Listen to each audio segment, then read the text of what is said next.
ত্রয়োদশ সংশোধনীকে অবৈধ করতে গিয়ে তিনি তার ব্যক্তিগত অভিজ্ঞতা রাজনৈতিক কিছু বিষয় সামনে এনেছেন, যেটা বিচারক এবং বিচারিক প্রক্রিয়ার সঙ্গে যায় না। পুনর্বিবেচনার পরে বর্তমানে যে রায়টি হবে সেটি হবে ত্রয়োদশ সংশোধনী, নির্দলীয় তত্ত্বাবধায়ক সরকার ব্যবস্থা সংক্রান্ত সর্বশেষ রায়, যে রায়টি ফলো হবে।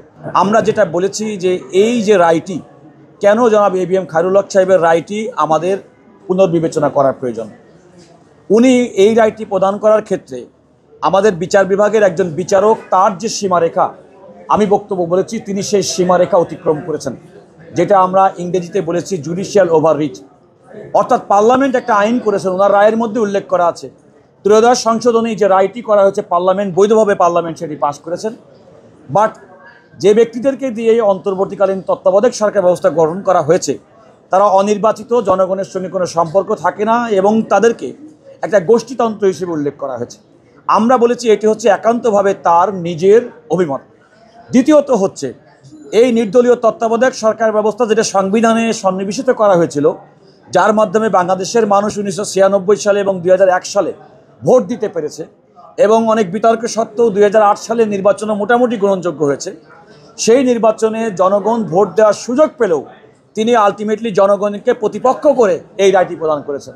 অর্থাৎ জনগণ যে সংশোধনীর সুবিধাভোগী, তিনি সেই জনগণকে অভিযুক্ত করেছেন, এরকম একটি আর্গুমেন্ট আজকে আমি আদালতের সামনে তুলেছি। আরেকটি কথা বলেছি, তিনি কোনো একদিন চা খাওয়ার সময় কি ঘটনা ঘটেছে উল্লেখ করেছেন। তিনি আমাদের সুপ্রিম কোর্ট আইনজীবী সমিতির সদস্যদের মধ্যে রাজনৈতিক কারণে বিভাজন, সেটি তার এই রায় প্রদানের ক্ষেত্রে উল্লেখ করেছেন, কারণ উল্লেখ করেছেন। তিনি এও উল্লেখ করেছেন যে একসময় সংবিধানে বিচারপতিদের বয়স বৃদ্ধি করানো হয়েছে এবং সেই বয়স বৃদ্ধি সংক্রান্ত যে রাজনৈতিক বিতর্ক রাজপথে থাকে, তিনি সেটিও রায়ের মধ্যে উল্লেখ করেছেন। এর মাধ্যমে আমি আদালতকে বোঝানোর চেষ্টা করেছি তিনি একজন বিচারপতি হিসেবে তিনি বিশ্লেষণ করবেন আইনগতভাবে সেটি বৈধ হয়েছে কি না।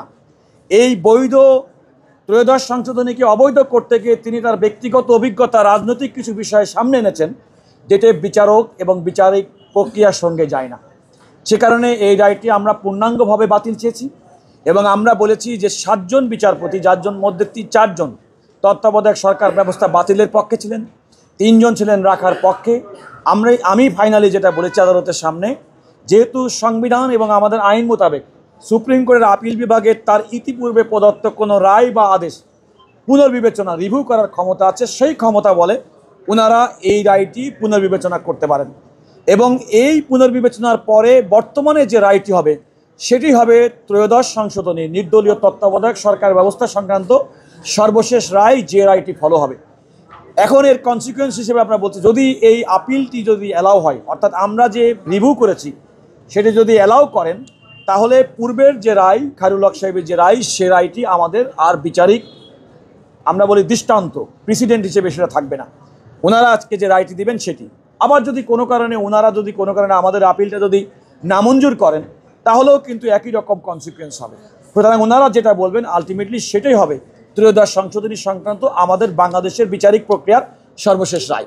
আমি বিএনপির পক্ষ থেকে এই রায়টি, বিচারপতি ABM খায়রুল হকের রায়টি পূর্ণাঙ্গভাবে রিভিউ করার জন্য আবেদন করেছি এবং ইতিপূর্বে আমাদের সিনিয়র যেটা বলেছেন, আমরাও বলেছি যে যেহেতু বর্তমানে অন্তর্বর্তীকালীন সরকার আছে, সুতরাং এই রিভিউ অ্যালাউ হলে নির্দলীয় তত্ত্বাবধায়ক সরকার ব্যবস্থা সংবিধানে ফিরেও আলটিমেটলি সেটির অধীনে পরবর্তী নির্বাচন, অর্থাৎ 2026 সালের ফেব্রুয়ারিতে অনুষ্ঠিতব্য নির্বাচনের পরে নির্বাচন থেকে এই সংশোধনটি কার্যকর হবে, এমন একটা বক্তব্য আমরা আদালতের সামনে উপস্থাপন করেছি।